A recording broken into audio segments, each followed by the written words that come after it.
your voice is very clean. I did this for a while, so yeah. You're kind of like a professional. Kind of. I don't know. Kind of is probably the key word in that sentence. All right, welcome. This is Shop Talk. I am Jay. I'm Jess. And with us, Joey from the Grazing Table. We take this show and we go, okay, what can we talk about within all of the stories of all of the places in downtown Kalamazoo? I was going to tell you, Jess, I had a really cool conversation this week with someone who hadn't heard the show before. And they're like, okay, so what are you doing now? You know, they knew my background and said, okay, you know, you're doing the radio thing for a long time. What are you doing now? Well, I'm running a bunch of radio stations.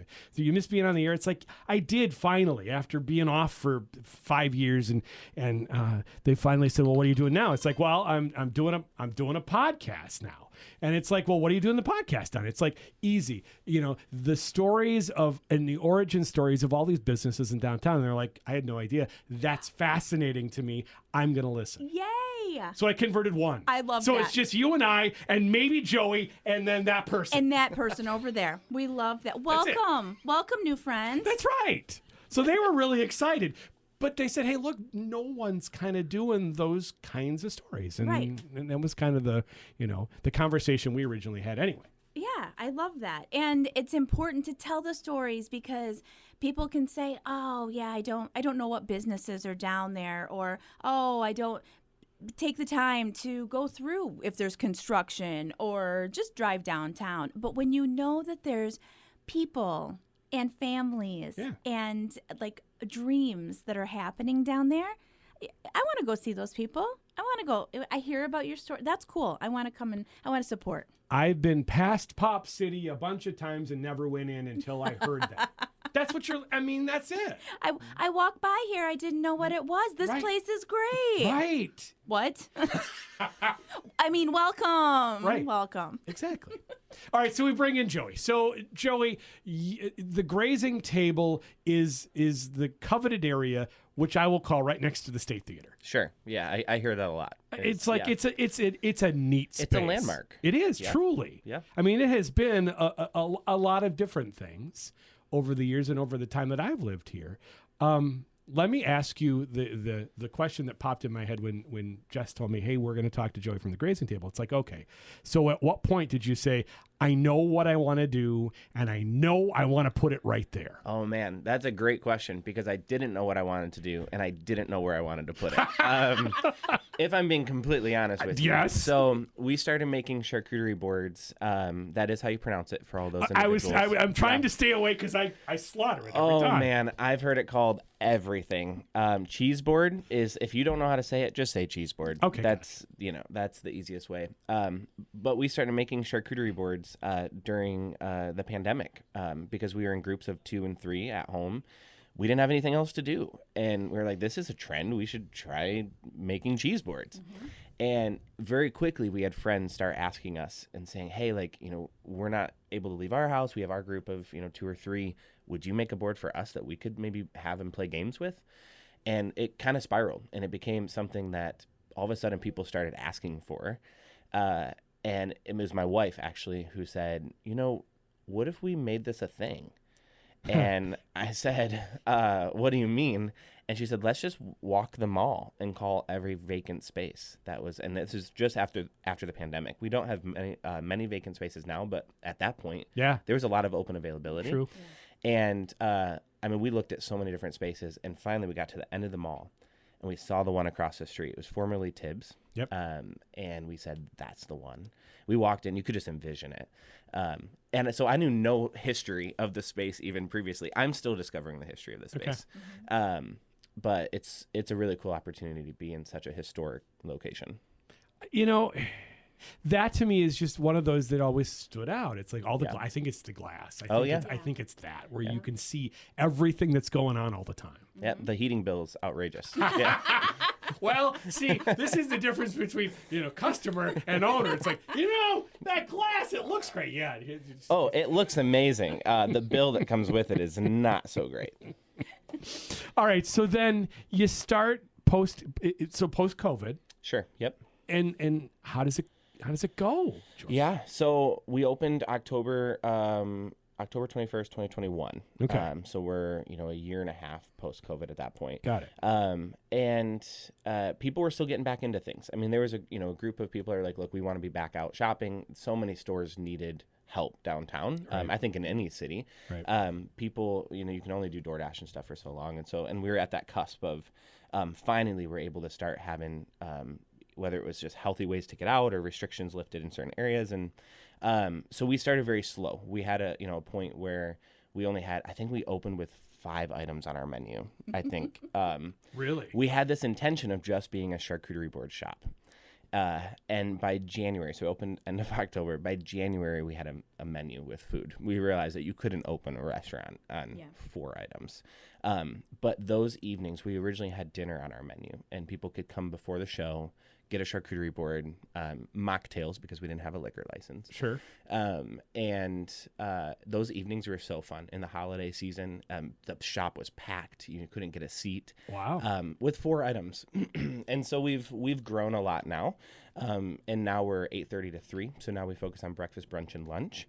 And that's been a cool change as well. So now we have the morning crowd, the individuals that come in with newspapers and they sit there with their coffee, and moms with strollers that are hitting the park or the library reading time, things like that. So that's been really fun too, kind of that switch.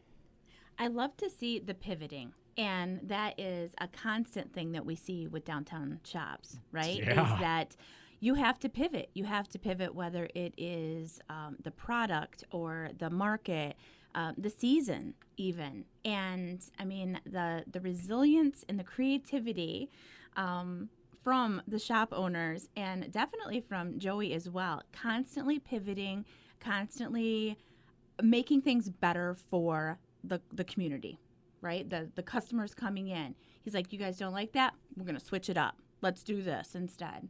I mean, how cool is that? You can't really rely on the whole Kevin Costner build it and they will come. No, it's not true. It doesn't is totally work. not true. No, Yes. it doesn't work. Maybe in New York City. Yeah. I don't know. But you can't rely on that. And you have to listen to your customers, and you have to say, what is it that you want and how can I best serve you? And we've learned that. I mean, we're going on 3 years. We're going to pass the 3-year mark. We'll beat the statistic of a Right. small business failing within 3 years. Right. That was my number 1 goal. I said, if I'm doing this, we're making it this far. We're going to make it that far. I said, I don't care what happens after that. I was like, I'm hitting the 3 years. I got a story to tell. Yeah. Come on. And we're going to surpass it. But the only reason I think that we've been able to do that is through pivoting. Yeah. Well, I can't imagine, again, knowing Kalamazoo just a little bit, it's like 4 items probably works for a bit. And then it's like, okay, so, everybody always asks, so what's else? next? What else Sure. do you- Yeah. What's next? I look back on that. If I have no business owner experience, restaurant experience at all. And so I look back on that season, and if I would have opened with a full menu, I would have went under. Yes. But because I could teach people how to make 4 items, and then as I added a 5th and a 6th, it was easy to add incrementally. It would have been impossible to add a full menu right out of the gate. I would have not known what I was doing. Well, and the other piece to the puzzle becomes when you launch something like that, and when you're doing something new, and really for Kalamazoo, this was kind of it's a new concept anyway. Sure. It's like simple's best, and focused is best. And a lot of mistakes were often, it's like, and we have this, and then we have this, and then we have this, and then we have this, and you look at it, and it's 85, things on the menu, and everybody has to know everything about it. It's like, yeah, that's a recipe for disaster. Yeah, you have to have a streamlined identity. When we opened, we did workshops. We had a shop and artisan store within our shop. We served food. And so 3 different identities, and people would walk by and they're like, are you not a shop? You serve food? Or they'd say, I didn't know you had a shop. I thought you only served food. And so it got very messy. And so now we are a cafe. Okay. We are a full-service cafe, the only full-service cafe on the Kalamazoo Mall that serves breakfast, brunch, and lunch, and that is our primary focus. All right, so somebody with no restaurant experience and no... How scary was that? Oh man, I'm gonna one it up here. No business plan and self-finance the whole thing. Nice. So Nice. we went all in. I mean, truly went all in. And I think that was what did it for us. We everything was on the line. I think when we go into these things with a business plan that's been looked over 14 million times, Right. we rely on that. and that is often going to fail. But when we go into it, we're like, look, we don't really know. We just got to get through this. Right. Oh, you figure out how very fast. You pivot. Exactly. Yeah, you pivot. Yeah, Yep. a lot. Yeah. All right. So when people walk in, the looks on their faces are, I mean, what do you have to walk them through? How does this work? Sure. Most often, they're like, oh my gosh, this is in Kalamazoo. I get that all the time. We get people that travel from Chicago and Detroit to the Grazing Table in downtown Kalamazoo. And oftentimes it's the one stop along the way if they're traveling somewhere that they Google and they're like, that's really cute. I have to go to that place. So that's what we get most often. That's got to be pretty dang cool. Oh, it's so cool. When you build a destination hotspot. Yeah. Yeah, that's especially when you started with 4 items on your menu. Right. Yeah. And, the cool thing about Joey and all of his staff, too, is that there might be people coming in from out of town just to go see them. But guess what he's doing? He is telling people, oh, do you have a minute? You should walk down the rest of the mall. Yeah. And here's this place and this place and this place. You should just walk down the rest of the mall. Because they're at the end. Right. That sometimes if you start at the beginning or from West Michigan Avenue, right, they might get missed. They might get like, oh, we're going to, another block. we can't make really? it down another block half a with block. great businesses. I don't know. Yeah, it's difficult. In other cities, it's not. Here, Right. For some reason, it can be.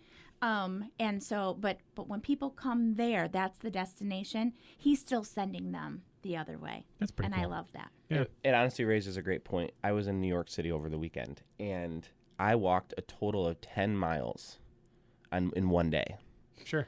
to visit all the places I wanted to in New York City. And yet, sometimes it's hard for us to walk one block in Kalamazoo. But I can tell you this, if you walk the extra block, you're going to discover so much more that you didn't know. I walk every morning in downtown Kalamazoo, usually a mile or two. Sure. And I still find new places. And I've been down there for 3 years. That's crazy. Yeah. Explore where you live, love where you live, right? Like, just get out and explore the places. There's Park the car in the 90-minute free parking ramps. And if you're able to, get out and take a stroll. Wait a minute. I heard there was no parking downtown. Wait a minute. Hey, you kidding me? Actually parking everywhere. I know there is. This is the thing. It's one of those where it's like total misnomer. Perception has become reality, and they've said it so many times. It's like, no, it's not true. This is Mythbusters today, people. Totally true.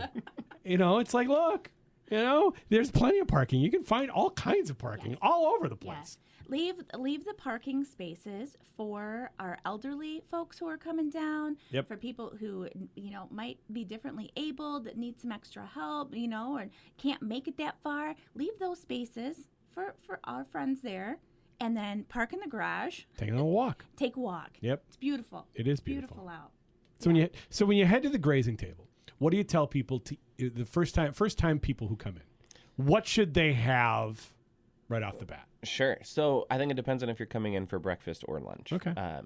We have, I think our breakfast menu is one of my favorite things because we're the only place that serves breakfast on the mall. There are some other individual places just outside the mall that are amazing places to go try. Oftentimes we get a lot of people that are going to work or walking to school with the Western campuses downtown. So we do a lot of breakfast bagels to go. I mean, that's one thing that I really love. We have a salmon lox bagel that's fantastic. That's really good. But we also have some vegetarian favorites. So we have like the avocado cucumber bagel, which is really good. And things like Monte Cristos and things like that. So if you want kind of a little bit of a longer experience, you're going to come sit down. I recommend getting something that's like the Monte Cristo, or we have a Sydney Makes an Omelet from The Bear, if you've ever watched The Bear on Hulu. Yeah. So we added, that to the menu. So you can kind of get these more sit down. We're still a cafe, so you still order at the counter and go sit down, but you're getting quality service that's brought to you. And then we have lattes, mocktails, things like that, and wine slushies. If you wanted at 8:30 a.m., that works too. Okay. But we were intrigued now. I'm intrigued. Depending on the day. Otherwise, for lunch, that's a great option too. But yeah. And when you're looking for something that is quality food, like, oh man, so good, but also Instagram picture worthy. Like, the presentation is out of this world. they absolutely knock it out of the park. So I have to tell you, I had no idea that you did breakfast, no idea that you did brunch, no idea that this menu is as robust as it is. Just saying, it's like, yeah, It's pretty cool, isn't it? it is really cool. That's in Kalamazoo. Yeah, Yeah. I know. Yeah. So on top of having the cafe, you guys do outside events as well, correct? Yeah, so we do a lot of catering. I mean, Okay. primarily weddings, graduations, funerals, whatever it might be that you need a grazing table for. I mean, we're called the Grazing Table, and oftentimes what I find is people, they walk into our cafe and they go, "Oh my gosh, you can do this for my event." I'm like, "Oh, absolutely, I would love to do Yes, this I for can. your event." Yeah, here's my card. And so we do a lot of that. We also do we have like charcuterie cups, so we can do smaller options for cocktail parties and things like that. So we've built up a lot of relationships with different venues around the area that we can refer people and they can refer people to us, and that's been really fun. Yeah, it's awesome. I love the charcuterie cups because that's something you can just walk around with and have Right. a little snack, right? But I have seen photos of this isn't like a 12-inch board we're talking. We're talking like how big is the biggest one you've done? Because these are like tables of food. Oh yeah. I want to say the longest board that we've done is 32 feet. Okay, hang on. I'm mentally putting that in my head. 32 feet of meat So- and cheese Right? and olives, and oh my gosh, this is It's delicious. beautiful. It gets better. Last year alone, so our shop is 900 square feet. Last year alone, we built so many charcuterie boards, it could have covered 6.5 football fields long. Number one, that's awesome. Number two, I love that you know that. Yes. I had to put it in perspective. Sure. I had to figure out how long is this, and so if you stretch the charcuterie boards, it would be 6.5 football fields last year alone out of 900 square feet. That is astounding. It's crazy. Yeah, it is. So we talked about being in downtown and how your place has such rich history and all of those types of things. But why did you choose downtown? Why do you love being downtown Kalamazoo on the mall? I love cities. It's where my wife and I differ a little bit. I love driving into the city in the morning and watching the sun rise over the buildings and being a part of something that feels bigger than what you actually are. But you get to play a piece in that. And what I quickly discovered is within that, the thing that I love the most is the regulars that come in. We have created, if you think of Paris or you think of New York, there's all these street corner cafes that people, they're there every morning and they're drinking their latte or they're getting their, eggs Benedict, whatever it might be. We have built that within our community. And it is the coolest thing to become someone's place that whenever they have a friend in town, they bring them. Or whenever they're on a walk, they stop in. So on our most recent menu, if you look, I think we have it pulled up here even, but if you're at home and you're listening to this, you're going to see within the title names of customers on some of our menu items. And those are customers that have come in time and time again and have So ordered Tim's favorite. Yeah, Tim's favorite. Tim is somebody who comes in usually once a week, works downtown, an amazing guy, such a fun guy. We have great conversation, and he orders the same thing every week. And so what you're going to That's see, cool. so we have built this relationship, Right. and we wanted to thank those customers. You'll see even some of the names. I think we have Daniel's Pizza. Daniel gets a pizza, I think, 2 or 3 times a week. And so we created his pizza. He had a custom pizza. We created his custom pizza.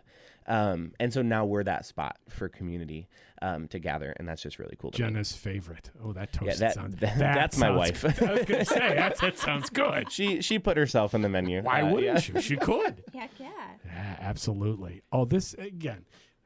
I think this is just one of those hidden gems where people don't really know. You see the windows, you see what's going on inside, and you never put part 1 with part 2 to go. Sure. Oh my gosh, I need to come in. Yeah, I would agree. I think that's the beauty of when you get out downtown Kalamazoo. There's a lot of hidden gems. I think you could fill a whole day and not see all of Kalamazoo. But as soon as someone walks in our doors, once you get past that glass reflection, Sure. and you open the door, you see the neon sign that says "Life is Gouda." You get greeted by our team. That my primary focus for them is they can plate food really well, but my cares are hospitality. So they're going to get greeted with a smile. They're going to get served with intention. And someone's going to have a great time, even if they just stumble upon us. Joey, thank you so much. Yeah. It's great having you. Absolutely. Thank you. You bet. All right, so we pivot a little bit. Yeah. Tell us a little bit, Jess, about all the things that are going on in downtown Kalamazoo, because it's summer and we are stacked really high. Oh, it is. It is great. We have had an amazing kickoff to downtown, Yeah. and we've been seeing out a lot of faces we haven't seen. They're coming back out from the winter. They're Yep. crawling out of their homes, and they're coming downtown. So we've got Beats on Baits every Wednesday night, 5:30 to 8:30. That is free music. Bring a chair, come on down. It's awesome. It's awesome. Workout Wednesdays, Bronson Park, 5:30 to 6:30. Free event, free workout. And like a good crowd. It's crazy. Like, I think we had 45, 50 people Yeah. there last Wednesday. And everyone, we had men, women, children. We had people that were walking down the sidewalk and started working out. It was great. Yeah. It was so great.